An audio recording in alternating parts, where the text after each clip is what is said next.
Alors, à nouveau pour une nouvelle émission marketing. Alors aujourd'hui, on se retrouve au château de Longey, vous pouvez voir ici. Donc toujours sur les châteaux de la Loire.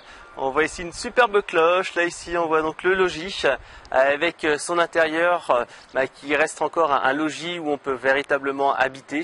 Et de l'extérieur, là je vous montrerai peut-être une photo dans l'article, on voit vraiment que ça reste encore l'esprit château fort. Et c'est ça qui est intéressant avec ce château, c'est que de l'extérieur, il a l'air toujours d'être un château fort, une citadelle, avec un pont-levis, avec des assommoirs, avec tous ces éléments de défense.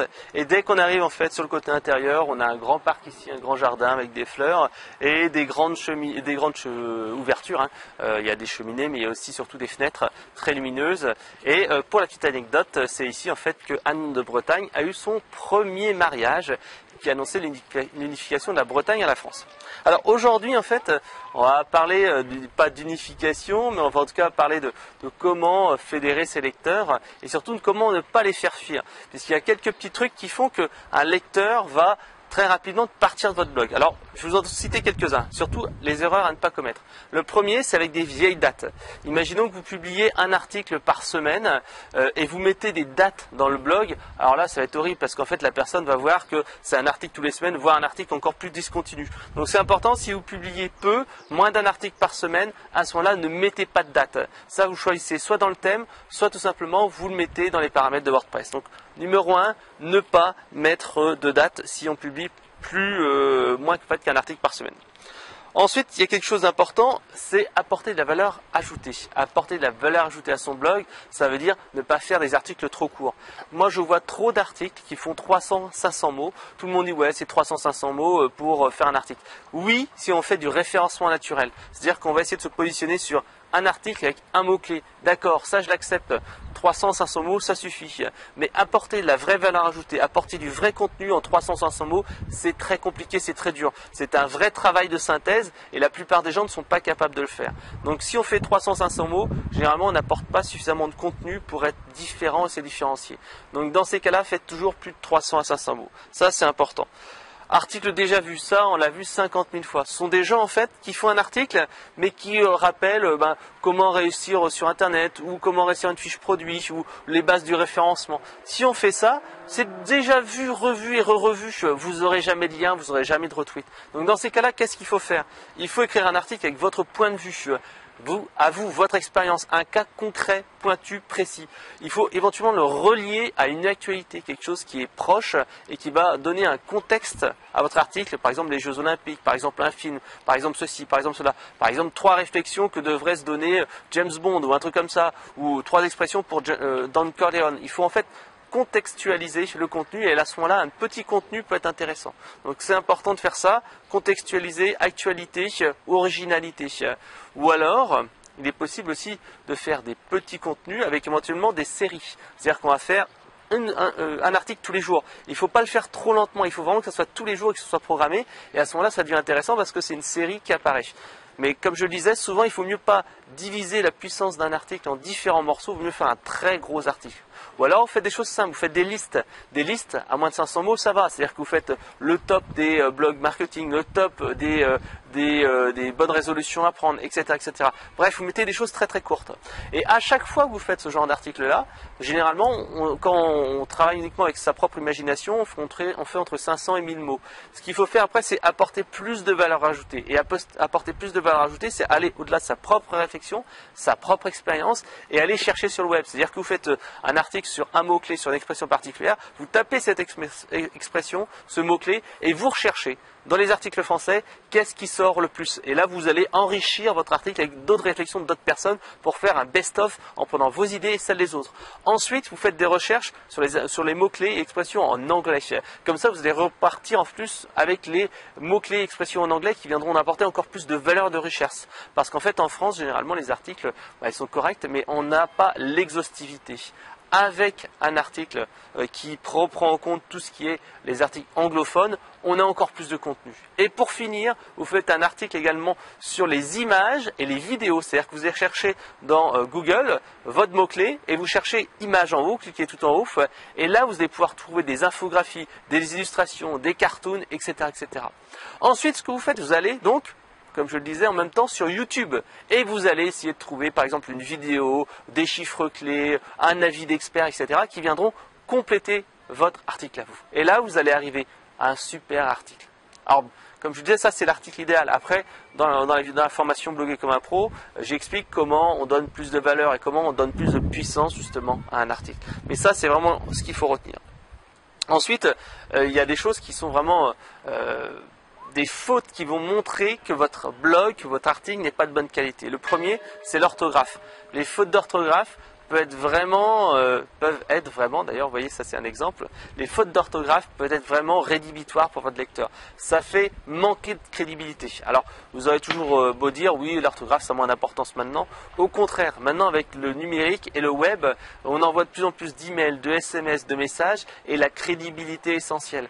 Quand vous répondez par exemple sur Facebook, sur Twitter, vous mettez des fautes d'orthographe au nom d'une entreprise, ça fait une mauvaise image de vous. Donc il faut vraiment absolument essayer de respecter son orthographe. Donc vous faites généralement la méthode suivante. Vous écrivez votre article sous Word, vous relisez, vous passez au correcteur d'orthographe. Ensuite, une fois que vous avez fait ça, vous mettez votre article sur votre blog, vous le relisez avec la mise en page, avec les images, avec les vidéos, etc. Et ensuite, vraiment l'ultime, et c'est ça qu'il faut faire généralement, vous relisez non pas sur votre blog avec l'éditeur de WordPress, mais vous le lisez sur votre blog avec la mise en page telle qu'il aura lieu. Si vous êtes vraiment perfectionniste et si vous avez vraiment envie d'aller dans quelque chose de qualité, ensuite vous demandez à quelqu'un de relire et comme ça cette personne qui va être le relecteur va donner une deuxième vision et va pouvoir donc vraiment véritablement traquer les dernières petites erreurs et apporter éventuellement de la valeur ajoutée. Donc ça c'est important. Si vous n'avez pas la possibilité de faire ça, faites-vous simplement une relecture 1 ou 2 jours plus tard. Vous verrez 1 ou 2 jours plus tard, tout de suite vous allez pouvoir reprendre des idées ou retrouver des choses. Donc important l'orthographe. Ensuite, rajoutez des images et des schémas. Il n'y a rien de pire que des images qui sont des gros pavés qui sont illisibles. Donc, super important, rajoutez des images, rajoutez des puces, rajoutez des numéros, rajoutez des listes, rajoutez plein d'informations qui vont simplifier la lecture. Ensuite, il faut aller à l'originalité. N'hésitez pas à choquer, à mettre des points de vue différents. Ça, c'est important. Si vous êtes tout le temps dans le consensus et les choses habituelles qu'on voit partout, ça ne va pas être intéressant. Rajoutez votre propre valeur ajoutée, rajoutez votre expertise, comme je le disais. Alors, ce qui est important également, c'est citer ces sources, ces sources d'informations, éventuellement des sources d'études, puisqu'en fait, généralement, quand on dit, voilà, 80% des blogueurs ne gagnent pas plus de X euros par mois, etc., etc., dites pourquoi. Ensuite, faites des liens vers d'autres blogs. Ça, c'est toujours important parce que ça vous permet de citer d'autres sites internet, et ces sites internet-là vont vous remercier, vont faire un lien vers votre site web, parce qu'ils vont voir qu'il y a un lien qui va être intégré dans WordPress, donc un pingback, hein. On va voir qu'il y a bien un lien qui va être fait sur votre site web, et en plus, donc, ils vont avoir des visites. Donc, généralement, ils vont vous retweeter, ils vont vous citer, etc. Donc, n'hésitez pas, c'est une très bonne technique de faire ça. Ensuite, là, ça c'est quelque chose qui est plus lié au blog en lui-même. N'oubliez pas de remplir des informations essentielles qui sont des informations contacts, les informations à propos, les informations légales. Ça, ce sont des informations qui sont trop souvent négligées. Mettez votre photo, mettez votre produit, mettez comment on peut vous contacter pour placer la publicité. Bref, mettez toutes ces informations-là qui sont essentielles. Ensuite, et c'est la dernière chose que je vous dirais, c'est favoriser la lecture de plus d'articles. Et comment vous faites ça? Tout simplement en faisant des liens dans votre article vers d'autres articles. Tout simplement, vous dites, voilà, rappelez-vous les médias sociaux, et là, vous faites un lien vers un autre article sur les médias sociaux. Ça va améliorer en plus votre référencement naturel, de mettre des encres, c'est-à-dire les mots-clés qui vont amener vers les articles, vers vos anciens articles. Ça donne plus de lecture, ça améliore votre référencement naturel, en améliorant le maillage interne. Donc, c'est essentiel de faire ça. Puis, à la fin, n'hésitez pas à rajouter des plugins comme Yet Another Related Post. Et là, ça vous permet de dire, voilà, ceux qui ont lu également cet article-là, ont lu cet article-là. Il y a aussi des petits outils qui permettent en fait d'afficher, dès qu'on scrolle un petit peu, une petite barre en dessous qui permettent de voir en fait les articles liés. Et comme c'est animé, ça permet en fait aux gens de vraiment véritablement voir qu'il y a quelque chose en plus. Donc voilà, c'est essentiel. Quelques petits conseils simples et vraiment super pratiques pour augmenter le taux de lecture de votre site et surtout ne pas faire fuir vos lecteurs. Alors, on va finir juste par une petite vision et une visite guidée du château de Langeais. Donc, comme je vous le disais ici, là vous avez donc le logis avec le château qui a été recréé. Juste là derrière, vous avez en fait l'ancien donjon. Il reste plus en fait que 2 murs sur cet ancien donjon. Quasiment tout s'est effondré et on peut grimper là-haut. Et aller, regardez comme vous voyez la personne là-bas, on peut tout simplement visiter ce château. Et derrière, il y a un tout petit parc, mais qui est très joli. Donc à l'intérieur, vous avez même à l'intérieur de ce logis-là, vous avez des vidéos avec l'explication du mariage d'Anne de Bretagne avec le roi de France. Et donc tous les demi-heures, tous les heures plutôt en fait, vous avez un guide qui vous fait une petite visite guidée d'1 heure et c'est vraiment super intéressant. Et vous verrez en fait tout en haut la salle des preux, puisqu'en fait avant que ça soit qu'on appelle des preux chevaliers, il y avait 9 preux. C'est des guerriers, les guerriers qui sont à prendre en modèle dans l'Antiquité, mais également dans toutes les périodes. Il y a Jules César, il y a Alexandre le Grand, il y a Charlemagne, bref, tout un nombre de chevaliers qui ont été pris en exemple dans la chevalerie du Moyen-Âge et de la Renaissance et qui sont donc représentés là-haut dans une très très belle salle avec des tapisseries. Donc à très bientôt pour une prochaine émission, un nouvel endroit, peut-être un château, peut-être la plage. Donc rendez-vous sur conseilmarketing.fr.